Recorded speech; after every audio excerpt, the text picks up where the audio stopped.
Good morning and welcome to TryHard Reading Corner 23 or 32, however, I always do this wrong. I think it's 23. I think I've learned my mistake. I hope you're doing well. This is going to be a good random one because that's kind of where my head is. Number one, I've always wanted to learn how to French braid, and so I'm trying to basically DIY my hair, and I don't know what I did.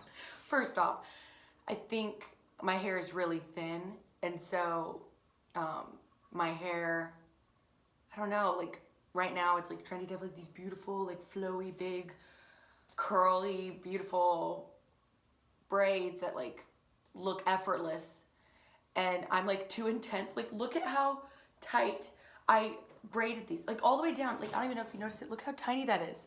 Look at that. Smaller than my pink. Look how tiny my braid is. It goes all the way down. That's the best part of my braid, but also look at that. If I turn too quickly, it would feel like somebody's smacking you with a nunchuck. So I basically got French braid nunchucks going on in my head, but I'm kind of excited to see the crimped look after, because that's half the fun of a braid, is seeing what it looks like afterwards. But we're gonna go with it. So if you're like, Miss Johnson, what's going on your head? Again, I tried another hair thing. Okay, they're sticking out. They're not even, they won't rest, they won't panic. They're just they're very aggressive braids, but they're mine. They're my braids, so I don't know. Today I painted, I need to get out of the way. You see it? I painted some flowers for the queen because I feel really guilty because I always block her with my big head. But yeah, I painted some teeny flowers right there. But yeah, I'm working on some watercolor stuff, if you can't tell. So that's why sometimes you're that's just you literally just painted a lemon. And I'm like, yes, I did. I did just paint a lemon because I didn't know what I was doing, you know? So that's a thing. I thought I'd answer some random questions, and then I would read Wayside. It's a Wayside day. I love it. It's my favorite. Okay. If you won the lottery, what would you do with your money? Oh, that's a good one. Okay, I'm gonna give you the real answer because I think sometimes people don't give you the real answer. And then I'm gonna give you the dream answer. Do you understand? Bada bing, bada boom, okay? First off, I'm gonna make sure I am financially stable. I have everything paid off, all the adult stuff. That would be awesome, right? Number two, I would definitely give, money to charity and stuff. I would probably donate some money to the pro-life movement, donate some money to Catholic Social Services, definitely, to my parish and to my school. That'll be fun. So yeah, I would do that. Dream lottery, what would you do? Okay. Number one, I would get myself an ice machine. Yes, I would get myself an ice machine. When my pa, when they redid their house, and when they redid their house, he was pretty open to all the different ideas and stuff, but the one thing that he took some time to research was an ice machine. And because my entire family is obsessed with Sonic. I was raised right, and my entire family is obsessed specifically with the Sonic ice. So my pa did ice research and figured out what he wanted and stuff, and he got this ice machine that can make any kind of ice you want, but it can make chewable ice. That's what you call, I guess no quotation marks, chewable ice, which is the super tiny Sonic ice. And so anytime people come to his house, they gotta see the ice machine. So I want an ice machine for sure. It'd be cool to pull a Joanna Gaines and build a house or something, or just hire her to build a house. I don't know if I have that much money, but if I did, how fun would that be? Oh, I want a lake house. Wouldn't that be nice? A lake house. I love going tubing in the summer. So that would be cool. And then I would probably save the rest and or make a travel fund. And then every year, listen, I have this down. Every year I would alternate, and I would do a trip in Europe, because there's a ton of church history in Europe, because Europe's primarily a very Christian Catholic area. So I would travel 1 year in Europe, and then I would travel 1 year someplace random, or not random, but not Europe. So like Holy Lands would be amazing. Egypt. Oh, I want to see a mummy. I've seen like a sarcophagus, but like I want to see a mummy in Egypt. So Holy Lands, Egypt, Asia, India. I want to go everywhere, man. God made the cool world and I want to see it, you know? So like, that's what I would do. Now, here's a big ticket question. Would you quit your job, right? So, I would not. Because if this quarantine has taught me anything, I'm not ready for retirement. I'm not ready for all this free time. I can't handle it. No, I'm kidding. This free time has been a real blessing because, you know, you really don't have an excuse to try new things, learn new things. And even with e-learning, you know, I am trying and learning a lot of new things that I probably never would have if we weren't going through quarantine and stuff. But I have learned that I like work, I like purpose, I like people, and I like the kids. The kids are just so funny, you know? So I think I would still work, you know? And it just really wouldn't, the nice part is like the money part wouldn't really be as much of a concern as it is like the job part, which is pretty awesome to say, you know? Like, I definitely think when you grow up, the goal is to find a job where you love it so much or you're passionate about it so much that like even if you weren't getting paid, you still wanted to do that job. I mean, the money's a plus, but do you know what I mean? So yeah, I still be a teacher. As I've told you before, I will be a teacher until I'm like 500 and they're like, ma'am, can you please go take a nap, you know? But I love the kids too much and I like the work too much and I just enjoy it. So I'm a bit of a working bee, but yeah, that's what I would do if I won the lotto. Oh, I forgot one thing. I would also eat at like some amazing restaurants. Like it would be cool to do a road trip, but do a diners, drive-in, and dives road trip. I would have to work out a lot while I'm on the trip, but that would be amazing. That would be fun. Okay, what else?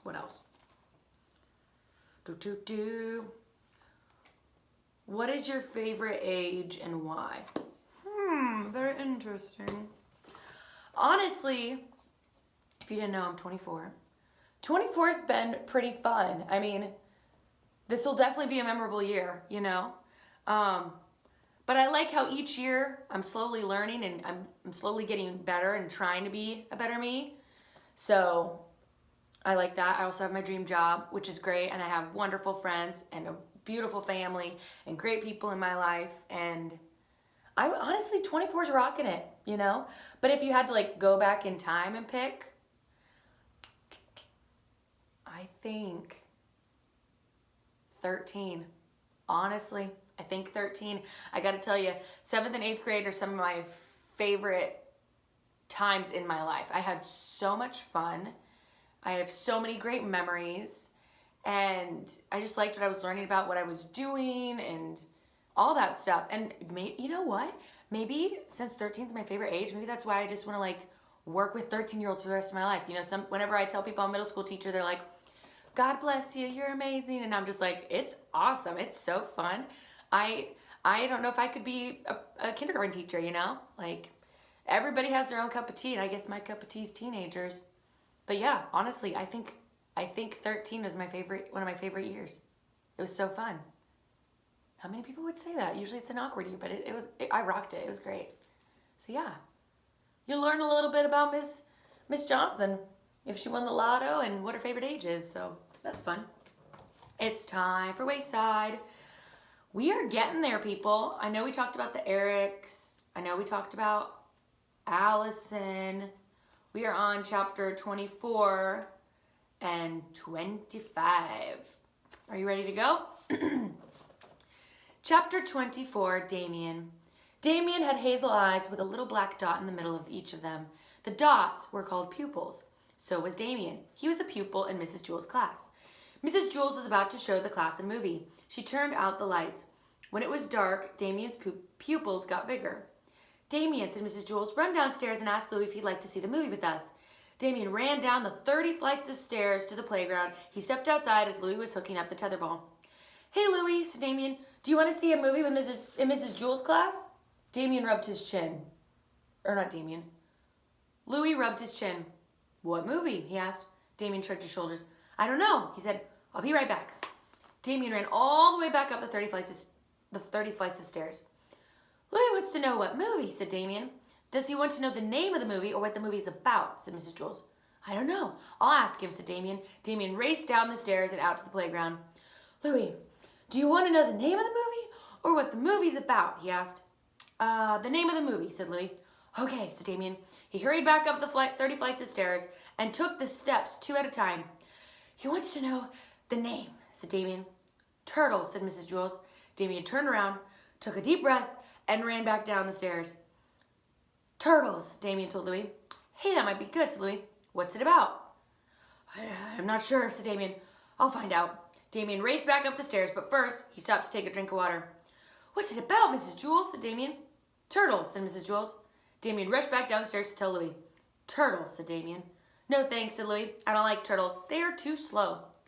Damien lowered his head and slowly walked up the 30 flights of stairs. His legs were sore, he could hardly breathe, and his side ached. By the time he got to Mrs. Jules' class, the movie was over.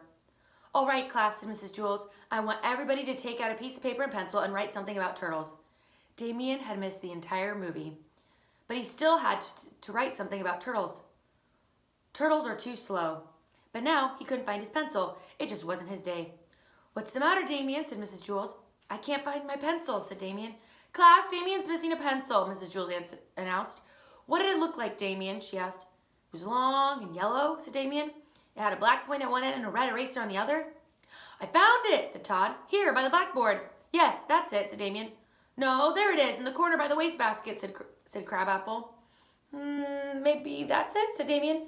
Here it is, said John. It's been in my desk the whole time.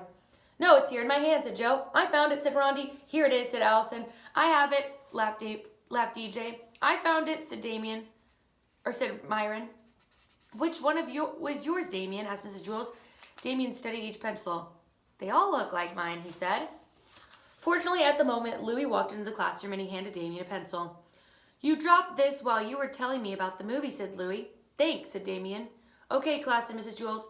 So that we have no more mix-ups, I want everybody to write his name on his pencil. Damien spent the rest of the day trying to write his name on his pencil.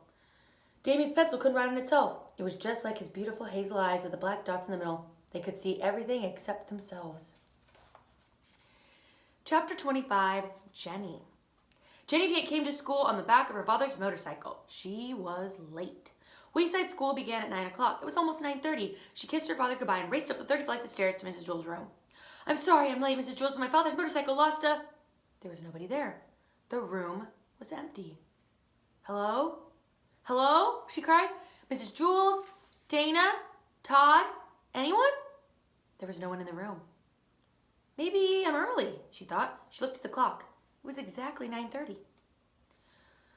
Oh, I hope they didn't go on a field trip without me. She looked out the window. Nobody was there, not even Louie. Jenny didn't know what to do. She sat down at her desk and she watched the second hand go around the clock. Might as well get caught up on my spelling, she thought. She opened her desk and took out her speller. M-U-D spells mud. Where is everybody? B-L-O-O-D spells blood. I hope nothing happened to him. B-L-A-C-K spells black. Jenny heard footsteps coming down the hall. She began to work very fast. H-A-C-K spells hack. S-M-A-C-K spells smack. Somebody opened the door. Jenny turned around. Ah! She gasped. He was a man Jenny had never seen before. He had a black mustache and a matching case. Jenny jumped out of her seat. Get back in your seat, the man said. Jenny slowly sat down. The man walked over and sat down at Dana's desk facing Jenny. He opened his case and removed some papers. What's your name? He asked her. Jenny, whispered Jenny. Jenny, the man repeated as if he didn't believe her. Well, it's actually Jennifer. Jenny for short, said Jenny. I see, said the man. He took the speller from Jenny's desk. Jenny's name was written across the top. He put the speller in his case. What are you doing here, Jennifer? He asked. This is my classroom, said Jenny. Are you sure? Asked the man. Yes, I think so. I mean, where is the rest of your class? The man asked. I don't know, said Jenny. Maybe they went on a field trip? No, said the man. They didn't go on a field trip. Well, I don't know where they are, Jenny cried. I was half an hour late today, and when I got here, everybody was gone. Really? Did something happen to them? The man didn't answer her. He wrote something on a piece of paper. Tell me something, Jennifer. When you came to school today and saw that no one was here, weren't you somewhat puzzled? Yeah, I was, said Jenny. What happened to them? If you were really so concerned and so puzzled, the man said, why did you work on spelling? I don't know, said Jenny. It would seem to me, the man said, that if a child came to school and nobody was there, she might play games or walk around or go home, but certainly not work on spelling. Jenny started to cry. I didn't know what to do. I was late and I was riding on a motorcycle and nobody was here and now you're asking me all these kinds of questions and I'm afraid of what happened to Dana, Mrs. Jules, and Rondi and Allison. The man didn't understand a word she said. Jenny heard more footsteps. The man got up and opened the door. 2 more men walked in.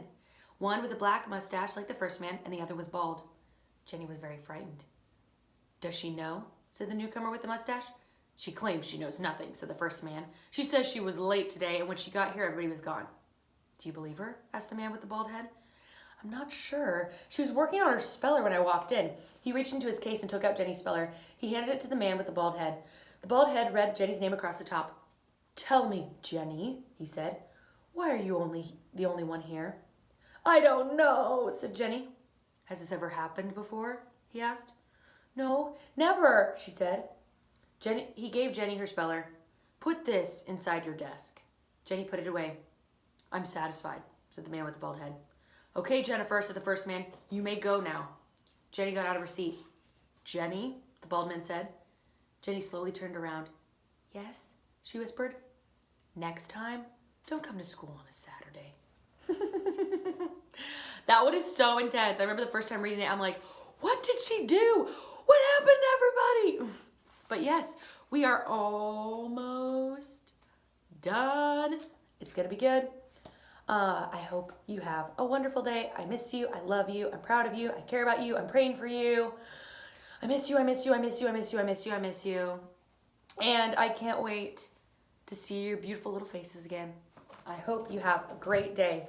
Keep up the good work. See ya.